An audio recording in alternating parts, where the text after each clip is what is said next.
فبهت الذي كفر والله لا يهدي القوم الظالمين. وإذ قال إبراهيم رب أرني كيف تحيي الموتى قال أولم تؤمن قال بلى ولكن ليطمئن قلبي قال فخذ أربعة من الطير فصرهن إليك ثم اجعل على كل جبل منهن جزءا ثم ادعوهن يأتينك سعيا اعلم أن الله عزيز حكيم. صدق اللہ العظیم. ذی قعد کا مہینہ چل رہا ہے. ذی قعد کے بعد ذی الحج کا مہینہ ہوتا ہے، آپ حضرات جانتے ہیں. اس کو باضابطہ پڑھ کر کے سنانا پڑتا ہے. عام طور پہ یہ جان، فروری، مارچ، اپریل وغیرہ یہ تو سب کو یاد ہوتے ہیں. یاد نہیں ہوتے تو اسلامی منث کے نام یاد نہیں ہوتے. اس کے اوپر بھی توجہ دینا چاہیے، یہ بھی مہینے ہمیں یاد ہو کہ اس کی شروعات محرم سے شروع ہوتی ہے. محرم، صفر، ربیع الاول، ربیع الثانی، جمادی الاول، جمادی الثانی، رجب، شعبان، رمضان، شوال، ذی قعد. ذی قعد چل رہا ہے. اس کے بعد ذی الحج کا مہینہ آتا ہے. ذی الحج کا تعلق آپ جانتے ہیں حضرت ابراہیم علیہ السلام سے ہے. تو ہم تھوڑا سا سیرت ابراہیم کے اوپر روشنی ڈالیں گے. آپ جانتے ہیں کہ حضرت ابراہیم علیہ السلام بہت جلیل القدر صاحب، بہت جلیل القدر نبی گزرے ہیں. بارہا حضرت ابراہیم علیہ السلام کا ذکر اللہ نے قرآن کریم میں کیا ہے. ان کے کچھ مشہور واقعات ہیں. 2 آیات میں نے جو تلاوت کی ہے اس کے اندر ان کا کچھ تذکرہ ہے. جو ایک انہوں نے اللہ سے ہم کلامی کی تھی، وہ دوسرا وقت کا جو بادشاہ تھا نمرود کے دربار میں یہ حاضر کیے گئے تھے. تو نمرود سے جو ہم کلامی ہوئی اس کا ذکر ہے، اور اللہ سے جو ہم کلامی ہوئی اس کا ذکر ہے. مختصر یہ کہ حضرت ابراہیم علیہ السلام انتہائی سخی آدمی تھے. بت پرست کے گھر میں یہ پیدا ہوئے تھے. ان کے چچا آزر نام تھا ان کا. آپ نے تاریخ بار بار یہ سنی ہوگی، میں دوہرا رہا ہوں اس لیے تاکہ ذہن میں بیٹھ جائے. جس چیز کو بار بار سنا جاتا ہے وہ ذہن کے اندر بیٹھ جاتا ہے.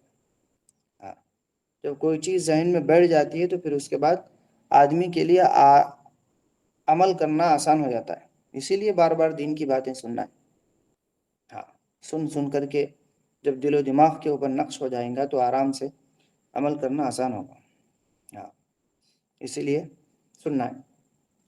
تو میں یہ عرض کر رہا تھا حضرت ابراہیم علیہ السلام بت پرست کے گھر میں پیدا ہوئے. ان کے چچا کا نام تھا آزر. ان کے کاروبار تھے بت پرستی کے، سنگ تراشی کے، پتھروں کو تراش کر کے اس کو لے جا کر کے دوسرے شہروں کے اندر بیچنا. دوسرے شہروں کے اندر جہاں عام طور پر جہاں جو چیز بنتی ہے وہاں پوجی نہیں جاتی.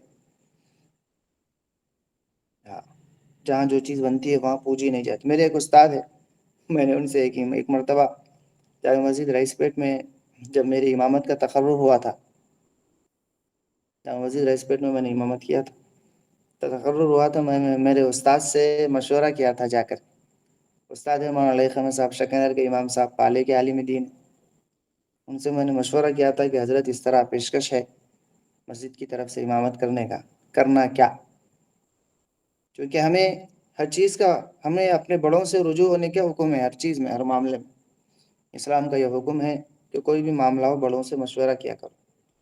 اور بڑوں سے مشورہ کرنے میں خیر ہوتی ہے، اللہ کی مدد بھی ہوتی ہے. اس لیے کبھی بھی بڑوں سے کوئی بھی کام کریں تو بڑوں سے مشورہ کرنا چاہیے. تو میں نے مشورہ کیا تھا. انہوں نے جملہ کہا تھا، یہاں وہ جملہ میرے کو یاد آیا. میں نے مشورہ کیا تھا امامت کے لیے، کیونکہ میں اسی گاؤں کا ہوں اور اسی گاؤں میں امامت ہے. تو انہوں نے کہا تھا، ان کا ایک الگ لہجہ ہے، انہوں نے یوں کہا تھا گاؤں کی مورتیاں گاؤں میں پوجی نہیں جاتی. ایسا کہا. اگرچہ کہ مساخہ خیز ہے لیکن مفہوم میں دم ہے.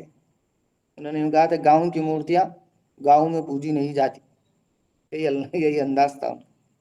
مطلب یہ کہ آدمی جہاں ہوتا ہے وہاں جب وہ کام کرے تو اس کی قدر و منزلت نہیں ہوتی. آدمی اپنی جگہ چھوڑ کر کے دوسری جگہ جا کر کے جب کچھ کام کرتا ہے تو اس کے کام کا ایک ویٹ ہوتا ہے، ایک ویلیو ہوتا ہے۔ تو اسی طرح بہرحال وہ مورتیاں پوچھ بن کر کے دوسرے علاقوں میں جا کر کے بکتی تھی، جہاں بنتی تھی وہاں نہیں بکتی تھی، چونکہ سب کے سامنے پتھر تراشا جا رہا، کون خریدیں گے؟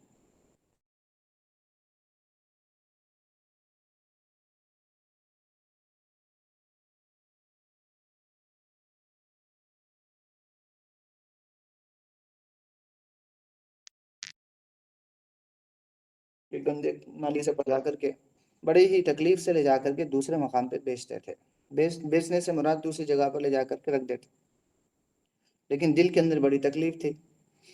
بالآخر انہوں نے اس چیز کو چھوڑ دیا تھا، والد صاحب سے بنداس انکار کیا تھا کہ میں یہ کام نہیں کرتا، میں یہ کام خطہ ہی نہیں کرتا، اس لیے کہ شریعت کے خلاف ہے، اللہ کے حکم کے خلاف ہے۔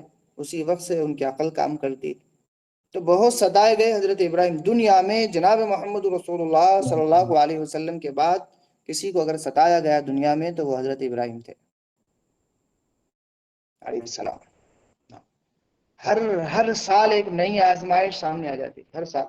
بچپن میں ایک الگ آزمائش آئی، جوانی میں الگ آزمائش آئی کہ گھر سے باہر نکال دیے گئے، پھر شہر سے باہر نکال دیے گئے، پھر شادی ہوئی تو اولاد نہیں، اولاد ہوئی تو پھر اولاد کو ذبح کرنے کی آزمائش، اولاد ہوئی تو پھر لے جا کر مکے میں، جہاں جو مکہ ہے، جہاں کعبۃ اللہ ہے، وہاں کچھ بھی نہیں تھا سوائے درندوں کے، کچھ بھی نہیں تھا۔ وہاں پر بچے کو حضرت اسماعیل کو چھوڑنے کا حکم ہوا، ہاجرہ کے ساتھ، ان کی اہلیہ کے ساتھ۔ لمبی چوڑی تفصیل ہے، میں اتنی تفصیل نہیں سنا سکتا۔